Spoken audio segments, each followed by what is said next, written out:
Je dois vous parler en français, si vous voulez. La liberté d'expression et la charia, M. Hansen a bien parlé. J'ai vécu 35 ans dans les pays musulmans, arabo-musulmans. J'ai étudié l'islam presque 40 ans. Je suis arrivé ici, j'ai eu le malheur de dire une mosquée en Europe, c'est pire que le nucléaire.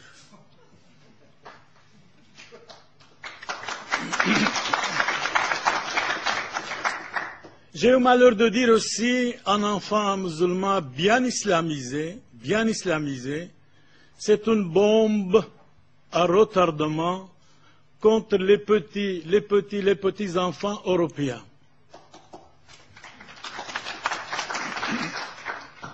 L'égalité des chances ou de malchance, on m'a attaqué, porté plainte contre moi. Le procès a duré presque 6 ans. J'avais 4 avocats. Et heureusement, nous avons gagné. Et les bien-pensants, les journalistes européens étaient fâchés. Pourquoi nous avons gagné? Ils étaient vraiment fâchés. Ils pensaient qu'on va être condamnés. Ils pensaient qu'ils vont fermer notre bouche, c'est-à-dire la liberté d'expression. Je crois que M. Hansen a bien parlé de la charia. J'aime bien aussi parler 2 ou 3 mots encore sur la charia. La charia, c'est contre les athées, les juifs, nos amis juifs, et les chrétiens. قاتلوا الذين لا يؤمنون بالله ولا باليوم الآخر وما حرم الله ورسوله. Combattez, tuez tout homme qui ne croit pas en Allah, c'est-à-dire au Dieu des musulmans. Chapitre 9, verset 29. Chapitre 9, verset 29 du Coran.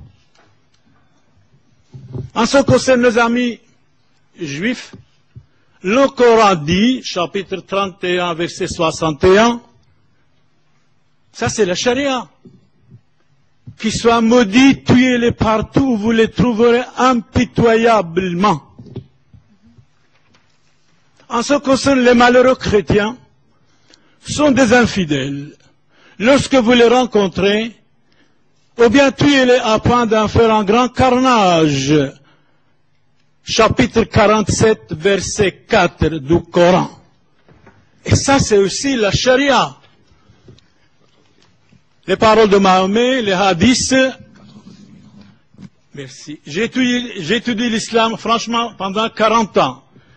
Et je sais de quoi je parle. J'ai même, avec un grand historien, Johan Bourlar, il est ici. Nous avons écrit ce dictionnaire historique de l'intolérance islamique.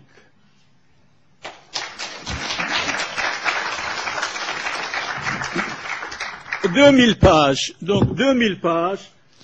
Quand nous parlons, nous savons de quoi il s'agit. Nous savons de quoi il s'agit.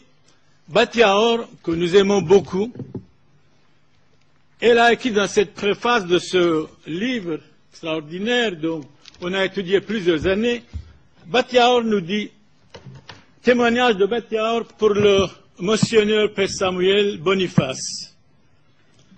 Pour le Père Samuel, mon frère, dans la dhimmitude, nous sommes des dhimmis, si nous voulons ou pas.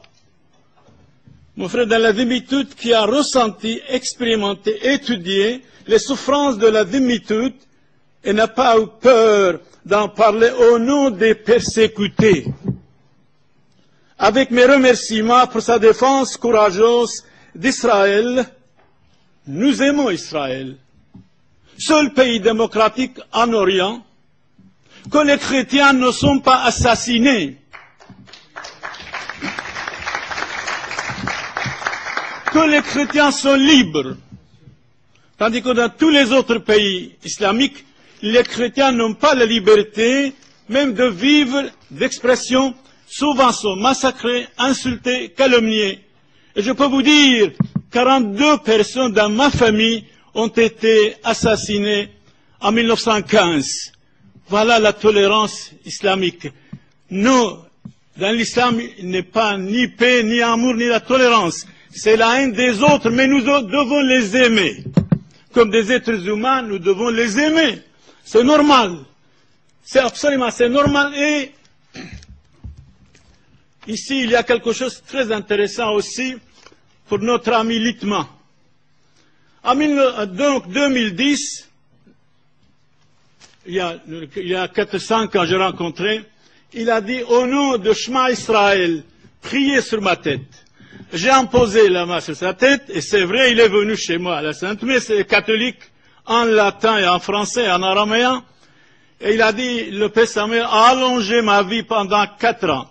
Et finalement, c'est la vie, l'être humain est né pour mourir. L'être humain est né pour mourir. Nous devons être tolérants, bien sûr. Mais la tolérance doit être réciproque. Pour moi, la tolérance, c'est l'âme de l'humanité. Mais en islam, malheureusement, il n'y a pas de tolérance. Il y a toujours la taqiyya. La taqiyya, c'est-à-dire la ruse. Il y a une invasion de l'Europe par l'islam téléguidé, minutieusement préparé, par nos dirigeants, par certains dirigeants, pour que l'islam remplace le judaïsme, le christianisme ici en Occident. Et nous devons dire non.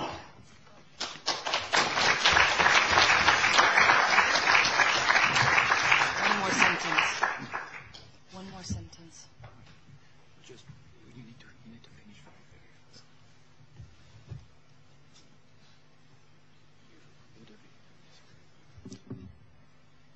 fast. Littmann, quand il est venu chez nous, il a lu un chapitre 1, la bénédiction, que Dieu bénit Israël.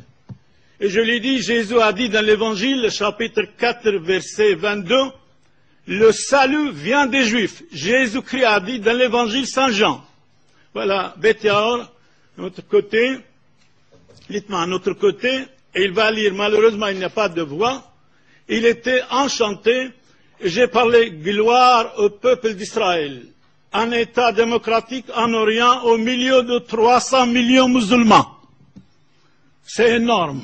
De 300 millions de musulmans, seul pays démocratique, seul pays que les chrétiens sont libres, seul pays que les chrétiens ne sont pas assassinés, mais malheureusement, les médias occidentaux attaquent injustement tout le temps Israël. C'est honteux.